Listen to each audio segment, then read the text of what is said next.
Welcome to this explainer. Today, we're doing something pretty incredible. We're going to zoom past the screens, way past the software, and look directly at the absolute fundamental Lego blocks of modern computers. We're talking about logic gates. If you've ever wanted to know exactly how silicon and electricity actually think, well, you are in exactly the right place. It's kind of crazy when you think about it, right? How do simple ones and zeros bridge that massive gap between abstract math on a chalkboard and the physical processors running high-end video games or complex AI? Today, we are going to completely close that gap. Here is our roadmap for today. We'll start with the binary foundation, move right into basic logic gates, check out the universal gates, and wrap up with how all this powers the digital world. All right, part 1, the binary foundation. Let's look at how real voltages and signals prove that binary data is a physical reality in our circuits. You know, when we talk about digital signals, we aren't talking about invisible magic. Look at this oscilloscope readout. It perfectly illustrates that these are actual measurable electrical waves, literally physical voltages surging through tiny wires. So how do we tame that chaos? We organize those messy physical waves into a super reliable system by defining two strict levels.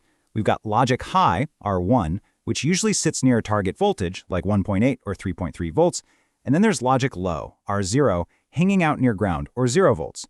Why just binary? Well, this simple two-state system maps perfectly to whether a physical transistor is on or off. Plus, keeping it strictly to two extremes makes the whole shebang incredibly noise-tolerant. Moving on to Section 2. Basic logic gates. This is where we start adding some actual logic to that electrical chaos. Let's dive into the two most foundational concepts, the AND gate and the OR gate. It really helps to visualize an AND gate exactly like two physical switches wired in series. Basically, both switches absolutely must be closed for electricity to flow. Contrast that with the OR gate. That one acts like two switches wired in parallel, meaning if either one is closed, boom, the power gets through. Let's break down the truth table for that AND gate. As you can see, output Y is a 1 only when both input A and input B are exactly 1. It's a strict rule. Because of this uncompromising requirement, AND gates are absolute perfection for precise tasks like address decoders and enable circuits. You know, situations where you only want something to trigger if multiple specific conditions are met, all at the exact same time. Now the OR gate builds a much more forgiving logic. Looking at its truth table, output Y is a 1 if A is 1, or if B is 1, or hey, even if both are 1. This flexibility makes it absolutely ideal for things like alarm circuits or interrupt controllers. If literally any single sensor trips high, the system immediately raises the flag. All right, pulling back the curtain to the actual transistor level, we find the CMOS implementation of a NOT gate. Look closely at this setup. It's one PMOS transistor pulling up to VDD and one NMOS transistor pulling down to ground. This elegant little layout is the most fundamental CMOS cell there is. It's used literally billions of times inside the devices you use every single day. So what does that intricate little transistor pairing actually do? Well, it acts as an inverter. The truth table shows it simply outputs the complement of whatever comes in. Feed it a 0, it gives you a 1. Feed it a 1, it spits out a 0. It's kind of like the digital world's resident contrarian, beautifully flipping those physical voltages from high to low and back again. Which brings us to Section 3, the universal gates. These are the ultimate building blocks of standard cell ASIC libraries. Take a look at the physical layout of the famous NAND gate. It relies on two PMOS transistors pulling up in parallel, combined with two NMOS transistors pulling down in series. It's slightly more complex than our simple inverter, but the resulting logic behavior? It's a real game changer. Functionally speaking, a NAND gate is basically an AND gate hooked up directly to a NOT gate. It outputs a 0 only when both inputs are strictly 1. But here is the absolutely crucial takeaway: functional completeness.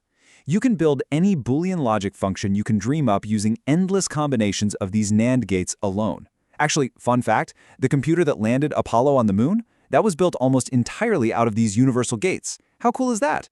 And of course, NAND has a sibling, the NOR gate. Notice how the NOR gate features a directly inverted physical structure compared to the NAND gate. This time around, we've got the two PMOS transistors connected in series at the top, and the two NMOS transistors running in parallel at the bottom. As you'd expect, this inverted physical layout creates an inverted logical result. Just like its sibling, the NOR gate is entirely universal. Looking at its truth table, it acts like an OR gate followed by a NOT gate. That means it outputs a 1 only when both inputs are exactly 0. Again, give an engineer a big enough pile of these and they can compute literally anything. Finally, Section 4, powering the digital world.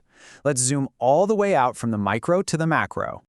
So where do all these gates actually live in the real world? Well, they make up the billions of individual operations firing off inside processors like your Intel Core or AMD Ryzen. They form the vast arrays of DRAM and SRAM memory cells which are built heavily from inverters and NAND/NOR arrays. You'll find them as programmable lookup tables inside Xilinx and Intel FPGAs, and they're rigorously optimized in custom ASIC chips running the latest AI networks and your mobile smartphones. This brilliantly illustrates the macro world result. We take those simple truth tables off the paper and route them onto endless, dense layers of silicon and green-printed circuit boards. It's a genuinely stunning translation from a basic true or false concept into a physical tapestry. It is the architecture of modern digital miracles. So, I want to leave you with this thought today. The next time you boot up your laptop, launch a game, or even just send a text, ask yourself, how many billions of microscopic switches toggling rapidly between just high and low voltages just flipped in absolute perfect harmony to make that happen? It really puts the magic of our digital world right back into the incredible science of logic gates. Thanks so much for joining me on this explainer, and keep learning.